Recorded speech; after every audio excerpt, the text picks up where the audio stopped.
Today's San Francisco 49ers report is presented by Rhone. Get 20% off site-wide by heading to rhone.com/chatsports. Promo code chatsports for that deal to apply. I'm wearing one of their polos. It is so comfortable. High-quality material as well. See for yourself. Plug in that link. We'll tell you more about them here in just a little while. Coming up on the show today, we're going to talk about those free-falling Los Angeles Rams.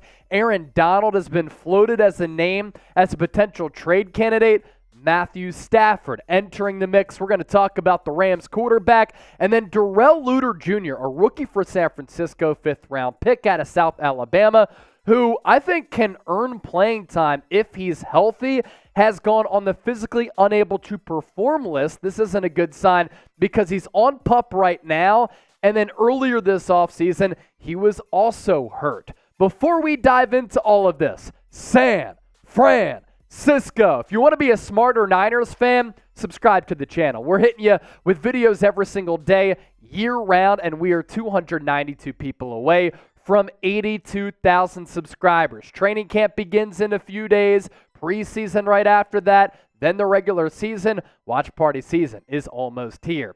Let's start here with Darrell Luter Jr. So per the NFL's transaction wire, after Niners rookies and quarterbacks reported to Santa Clara on Tuesday, San Francisco placed him on PUP. No word on what the actual injury is. But when you're placed on PUP, it's because you suffered a non-football injury. So this did occur away from the facility. The positive spin, even though this is an unfortunate story for a rookie who I think has good ball instincts and is a player who could potentially earn some playing time in year one, he can be activated at any time. So throughout training camp, maybe we'll be able to see him on the field throughout the preseason, regular season. We're not sure what the timeline is. With him out, though, a couple of players who could rise up and earn some playing time and start to turn some heads to try to solidify a role for this Niners defense in 2023. Ambry Thomas, third-round pick from a couple of years ago out of Michigan in 2021, really came on down the stretch. And then last year, barely played it all. Samuel Womack, the rookie last year out of Toledo, has some of those instinctual elements to his game where he can make a beat on the football.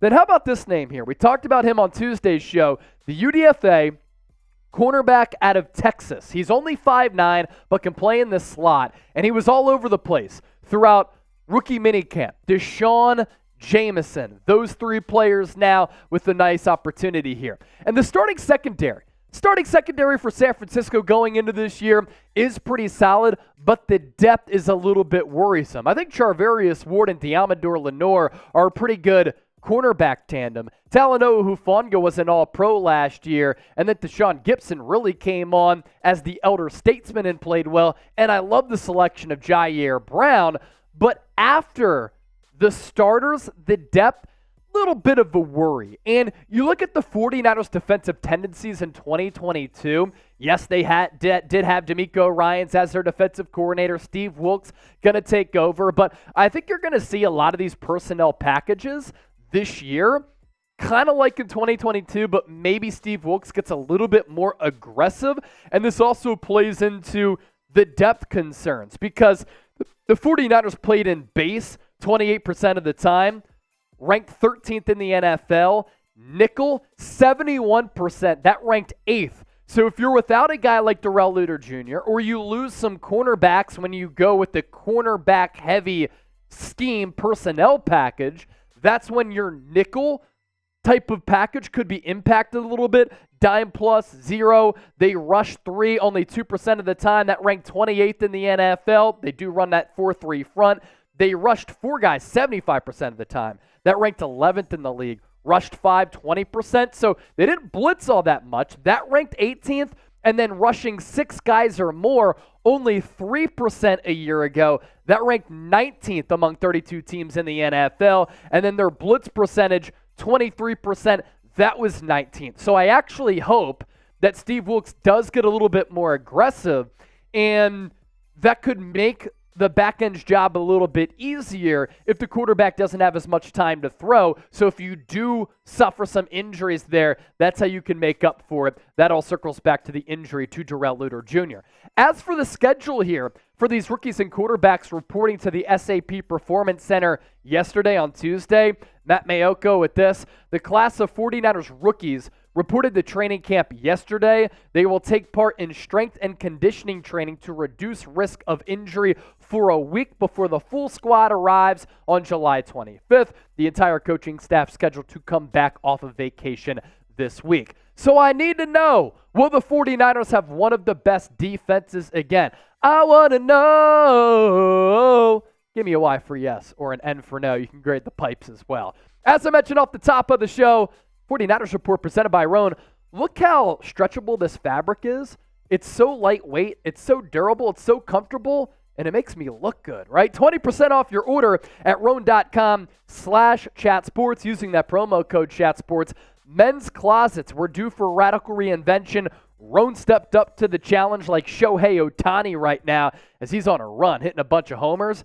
Rhone will hit a home run for your closet. And I love their commuter collection because it has everything that you want. The world's most comfortable pants, dress shirts, quarter zips, polos, and you never have to worry about what to wear when you have the Rhone commuter collection. The mobility, it's everything. The four-way stretch fabric, I just told you and showed you about it. And as you wear the products, the wrinkles actually go away. I brought this shirt into the office the other day after I brought it out from doing laundry, and it was a little bit wrinkled. I hung it up, wrinkles disappeared. I didn't have to do anything. No, I didn't have to take it to the dry cleaner. Pain in the ass using an iron nowadays. Who uses irons? Steamer? Yeah, I use them sometimes, but I didn't have to. So one more time, Rhone.com/chatsports. Polos like this. You see me wear the button-up white dress shirt. Their pants, high quality. Shorts as well. I was just sent some of those. We'll put that link in the comment section and in the description of this video. Promo code chatsports for that deal to apply. Let's round out today's show with some talk about the Los Angeles Rams. Some of you might be saying, Chase, this is the San Francisco 49ers report. Why are you talking about the Los Angeles Rams? We're going to act like Rams-Niners isn't a rivalry. We're going to act like Sean McVay against Kyle Shanahan isn't a great coaching matchup in the National Football League. We're going to act like the Rams and how they play and perform doesn't directly impact and correlate to the division that the Niners play in and the San Francisco 49ers as a team. Matthew Stafford, Aaron Donald, two superstar names in NFL circles, have both been mentioned as trade possibilities at some point this season. Colin Cowherd with this. I was told by a source I trust that they wanted to redo his contract. Matthew Stafford was not interested. It limits what they can do, and they were frustrated with him. And I could also see them next year taking a quarterback because the way to catch up in this league with personnel is a rookie quarterback. Go buy 4 good players, and then you get that quarterback for cheap. The question then becomes, if the Rams are unhappy with Matthew Stafford, if they have concerns about that elbow injury and maybe that played into them wanting to restructure that contract, could the Rams trade him? Could Matthew Stafford not be the Rams quarterback for much longer? The problem here is that he's due a lot of money. Now, there is a potential out in 2026 per Spotrac, In 2023, base salary is fine, $1.5 million.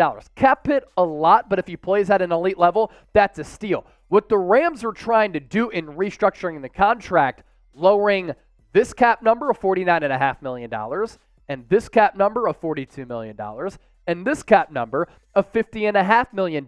That's not sustainable. Older player, elbow concerns, trying to build out the roster. There was a point this offseason in which the Rams were struggling to fill out their team because they didn't have any money left. They went all in to win that Super Bowl. That's great, but moving ahead into the future, they do have some roster issues. That's also partially why they traded away Jalen Ramsey. So if they trade away Jalen Ramsey, is it crazy to say that the Rams could trade Aaron Donald? They could trade Matthew Stafford. The Rams are in a really tough spot, and I think that going into this year, if they tank for Caleb Williams to match him up with Sean McVay, he stays in the LA area, he goes to USC right now, That would be ideal, and then that would cause issues for San Francisco because people are calling him the best quarterback prospect since Patrick Mahomes. Past 4 years for Matthew Stafford. Last year, so many injuries, and that's why the production really just fell off a cliff. 68% on his completion percentage, solid, but only threw for 2,000 yards in those 9 games. 10 touchdowns, 8 picks. When he was on the field, just wasn't the same guy. Had Cooper Kupp, but that was about it. Allen Robinson, an awful signing by them. 2021, that's the Super Bowl year. 41 touchdowns, 17 picks. He was tremendous, led all quarterbacks in touchdown passes that year and threw for damn near 5,000 yards in the Super Bowl. Really performed well against Cincinnati. The no-look pass, magical. 2020, 2019 with Detroit. Numbers have never really been an issue with him, although in 2019, obviously, another season cut short because of injury. And this is a player who has been injured a lot throughout his career. So as he gets older, that's probably why the Rams, again, wanted to restructure that contract. Now, before we hop on out of here, I'm all about the F Seattle train. If you hate the Rams as well, type FLA in the chat. Not a city I'd want to live in right now. I used to live there for a summer in 2014. It was tremendous, but it's way too expensive, honestly, for me to be sustainable, and that traffic is unbelievable. So F that LA traffic. I almost said it. You almost caught me. If you hate the Rams, FLA. Thanks for watching the show. Don't forget to subscribe. It's the San Francisco 49ers Report. Man, football coming up around the corner. Can't wait.